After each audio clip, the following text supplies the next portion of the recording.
flame. Eyes on me!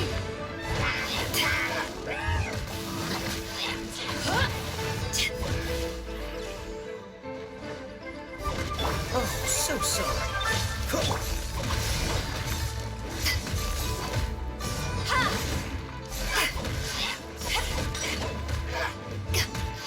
Dodge this! Rain outlines your fate.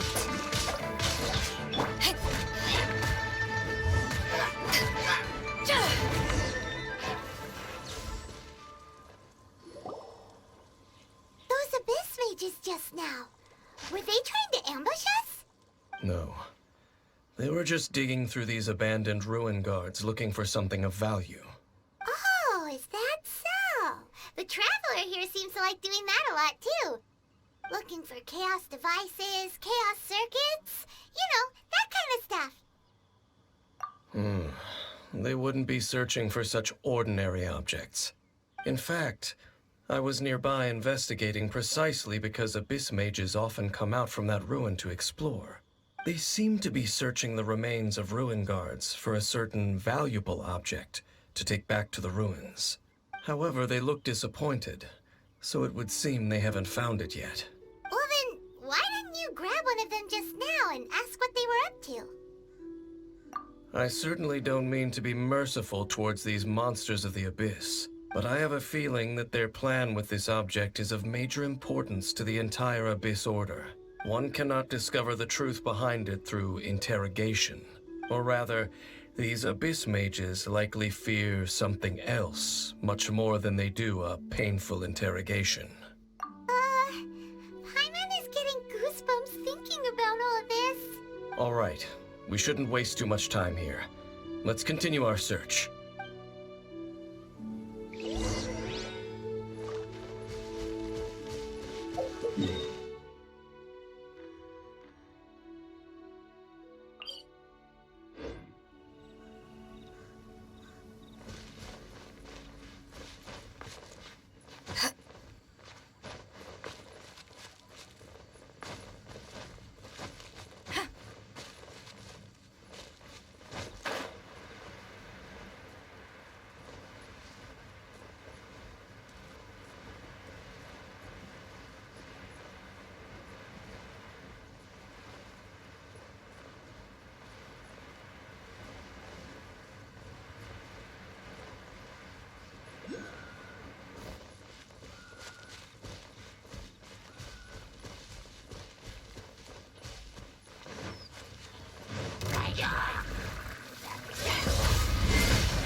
Prepare to be blown away!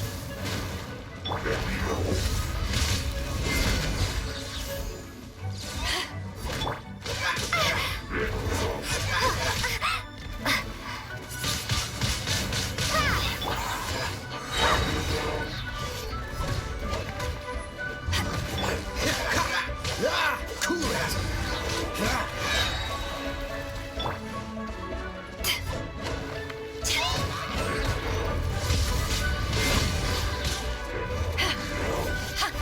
Power that ended life! This moment will be frozen.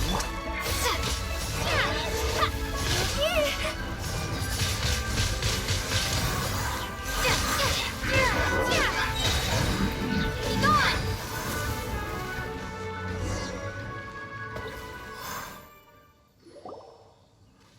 Wow, besides the Abyss Order, Ruin Guards sure are active around here. Seems wherever we find an Abyss Mage hideout, there's often a bunch of Ruin Guards roaming around too. Is that just a coincidence? Or... There are no coincidences in the world. Everything is the fruit of seeds planted long ago. Just like your appearance in that tavern. Time is just waiting for those seeds to sprout. Forget it. Just some needless musings. The connection between the Abyss Order and the Ruin Guards is by no means incidental. Rather, they are both branches that have grown out and up from the same roots below. branches? Roots? you mean exactly? Both originate from an ancient nation that was destroyed 500 years ago. Khaenri'ah. Huh? Khaenri'ah? Really? The Abyss Order and Ruin Guards are left over from after the destruction of that nation? Oh. Speaking of Khaenri'ah, that's really a super ancient name. Oh, right. As your guide, Paimon should explain a bit here. A long time ago, the nation of Khaenri'ah was... Huh? You have memories of being there. But that nation was destroyed 500 years ago. Is that so? Well, everyone has their secrets. You did not pry into mine, so I shall not pry into yours. But if you would like to tell me, I will listen. So, the Khaenri'ah you saw, what was it like?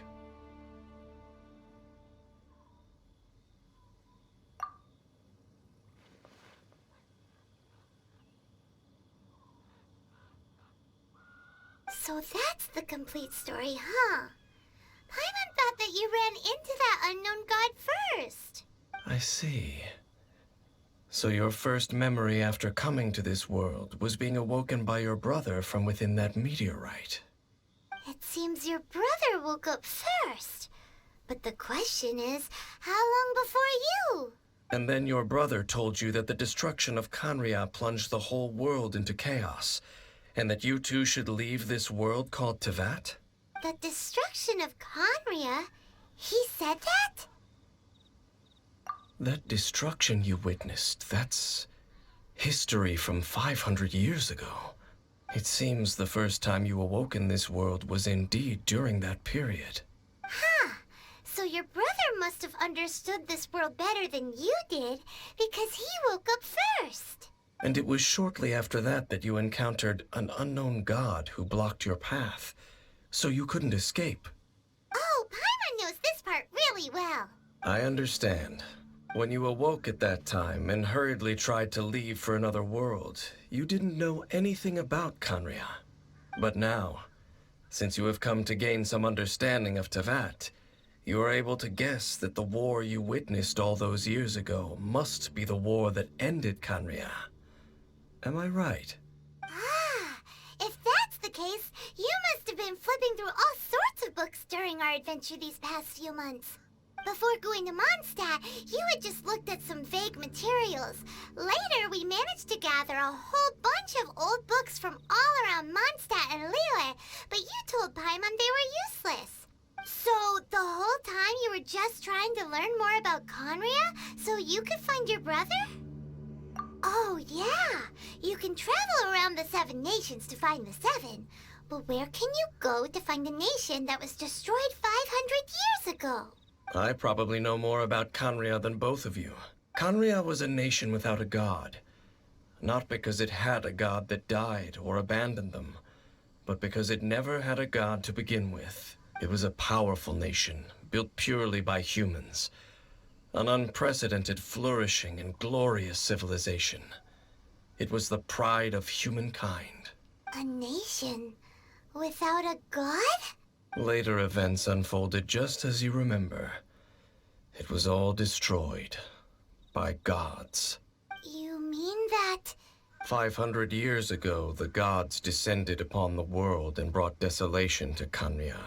The pride of humankind was uprooted and crushed, like a weed removed from the garden of the gods. How could that be? The history books don't say anything about that. Yes, well, continuing to discuss the past now will only dampen our spirits. Let's keep moving. I will tell you more of what you want to know as we continue our search.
are ruin guards and abyss mages. Dane was just saying how these ancient machines are from Conria. So, did Conria have a lot of ruins that needed to be guarded? No. Ruin Guard is the name modern people have given these machines. No one called them that 500 years ago. These Ruin Guards were known as Field Tillers by the people of Conria. Field Tillers?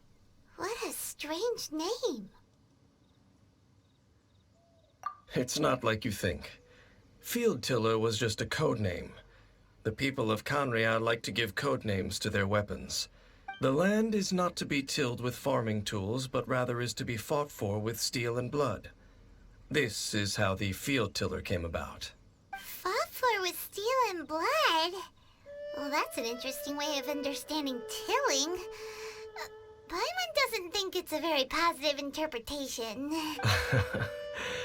After the destruction of Conria, these masterless field tillers went completely out of control. They wandered aimlessly over the centuries, gradually spreading to every corner of Teyvat, perhaps resonating with the sorrow of other civilizations lost to time. They found their way to various ruins across the land, where they lie dormant. That sounds so sad. Once you understand more, those details won't mean much to you. But no matter their past, all that remains of them now is the danger they pose. So destroy them all. No,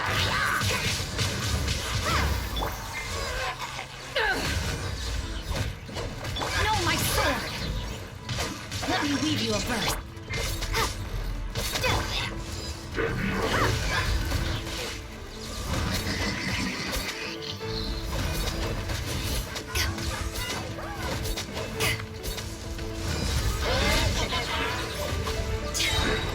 To ashes!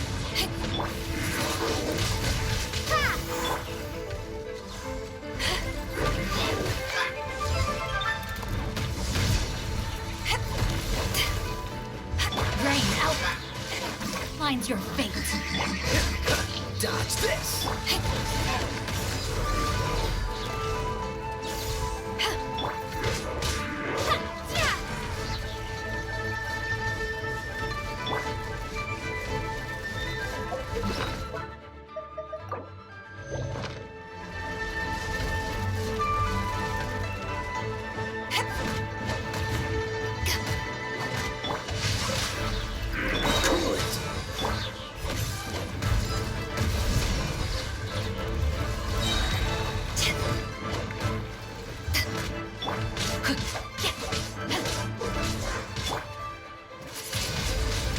Windblade!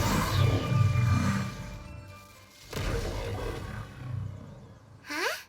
This abyss mage dropped a talisman. Could it be a communication of some kind? This talisman seems connected to the Abyss Herald. But why would an Abyss Mage be carrying it? Perhaps it really does contain information about their operation. But Paimon can't read the writing on it. Is that the script of Conria? Engulf the faith of the enemy in flame, and bring glory to His Highness the Prince. What? Is that what it says? Loom of Fate, initial operation. They, the Abyss, seem to be carrying out a large operation. The keyword here is Loom of Fate. It seems like they are still launching the operation, or rather, are still conducting preliminary tests. Loom of Fate? What's that? Is it literally a fate-weaving machine?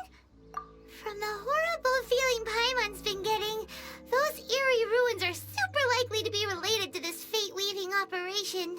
So, Dane, what message does this talisman contain? I'm reading it now. An ambitious operation. But some parts are difficult to understand. How so? In short, the first phase of the plan is related to Osial, Overlord of the Vortex. The Overlord of the Vortex? You mean that god in the ocean? What do they want with Osial? I know of your past heroics regarding Dvalin. And I also know of the Abyss Order's role in the Storm Terror incident. Though you may not have been aware of it at the time, you were thwarting an Abyss Order operation similar to this one. Last time it was Venti's old friend. This time it's a huge ancient god. The Abyss Order keeps setting their sights higher and higher. Will the Abyss Order use their lies and dark magic to corrupt Osile, just as they did to Valen? No. From the contents of the talisman, this operation goes one step further. They won't just corrupt Osile's mind. They also plan to use the ancient technology behind the field tillers to completely transform Osile's body. Is that even possible? So wait, the Abyss Order wants to make some sort of cybernetic squid god of mass destruction? Very few people today truly understand the civilization of Khaenri'ah. Though, of course, the accuracy of that understanding itself is difficult to judge.